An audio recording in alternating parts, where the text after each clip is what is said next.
And now for one of the first big ones, how much it cost in India.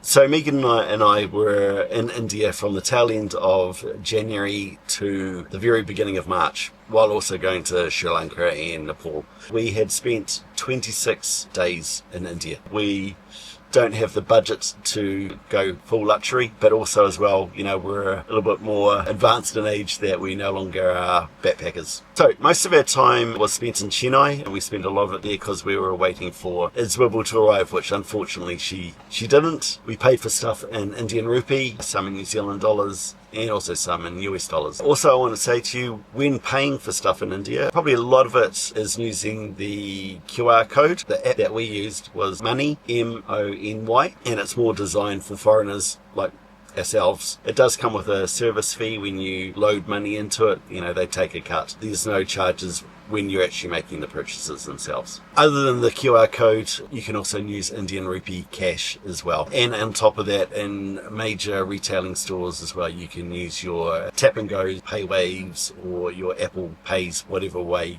that you refer to that. Alright, so just to give you reference as well, we got out in multiple transactions 43,000 Indian rupee in cash from ATM machines. Alright, we've got two different flights, one going from New Zealand to Chennai, and the other was going from Chennai to Delhi. Return does come to a total of just over 1,600 US dollars. So near the end of our time in India, we did a 7-day tour of Delhi, Agra and Jaipur. Our tour included our accommodation, the breakfasts in these accommodations that we stayed at, driver and guides within those tours as well. And this cost us 78,500 Indian rupee, or 1,530 New Zealand dollars, or 785 US dollars. Most of our cost of accommodation was in our hotel that we stayed in Chennai.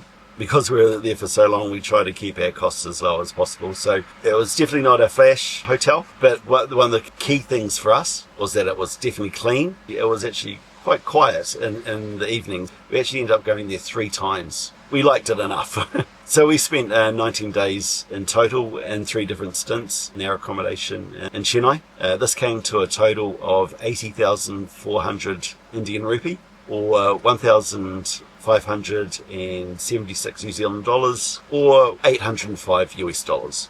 Right, this next section is just going to be on sightseeing. This is both including in Chennai while also doing a tour around Delhi, Agra and Jaipur. In Chennai, the places that we really kind of saw there was Fort St George. We did a walking tour, also Cricket World Cup match in Chennai that we saw the New Zealand cricket team play, and also the day visit that we did catching an Uber to Mahabalipuram. On our tour we had to pay, for example, going to the Taj Mahal, paying for the fort in Agra, the Amber Fort in Jaipur. Right, so for our sightseeing, for all that there, all wrapped up in a nice little number for you. In Indian rupee, it was 15,900 Indian rupee, 300 New Zealand dollars, or 160 US dollars. So really, in effect, not too much money. Transportation in India is amazingly cheap. Absolutely nuts. Yeah, if you can, just use Uber, order a tuk-tuk or an auto, as they call it over there. And I'd say most of the time, for a half-hour drive, it would only cost maybe 3 or 4 New Zealand dollars.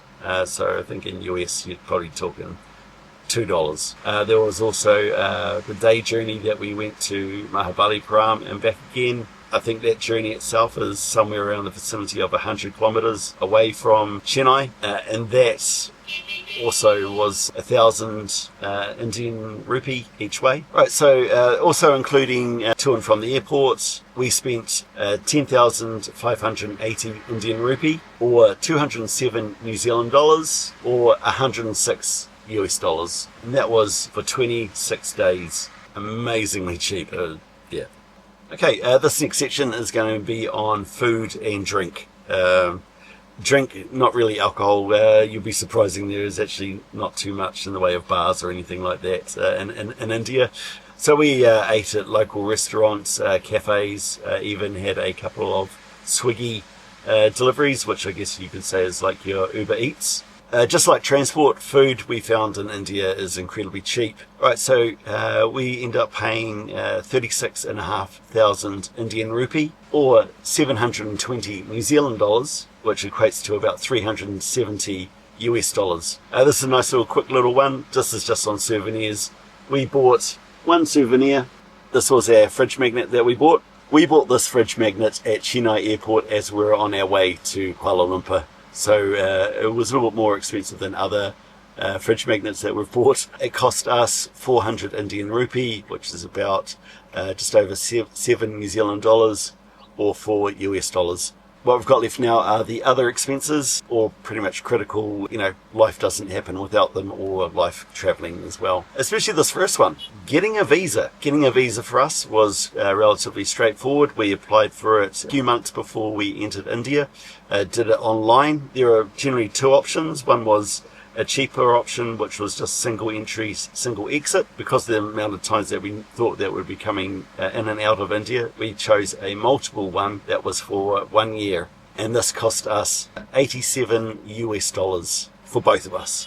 So not too bad, really. We also did a little bit of laundry. That cost us 2,500 Indian rupee, or 25 US dollars for that 26 days that we were in India. As I alluded to previously, when withdrawing cash from ATM machines or adding funds into your QR code money accounts, there are fees that you pay for that. It actually surprised me. There was actually a bit of money. It was just under 4,400 Indian rupee, or 44 US dollars. I think also another thing while doing tours, to entice you and to make that number as attractive as possible for tour companies, you have to pay for a lot of these entrance tickets yourselves separately, and also pay tips for your driver and your guides as well. So please be aware of that there.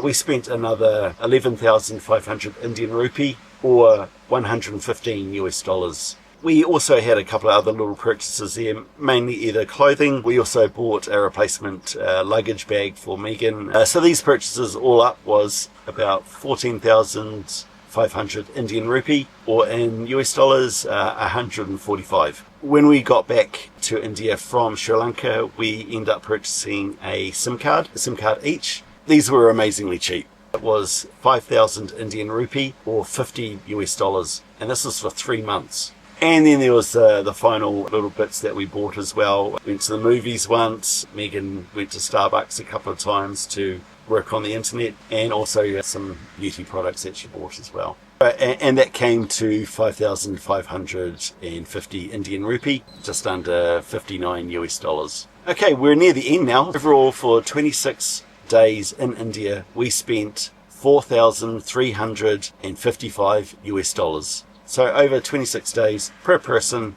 that was just under 84 US dollars.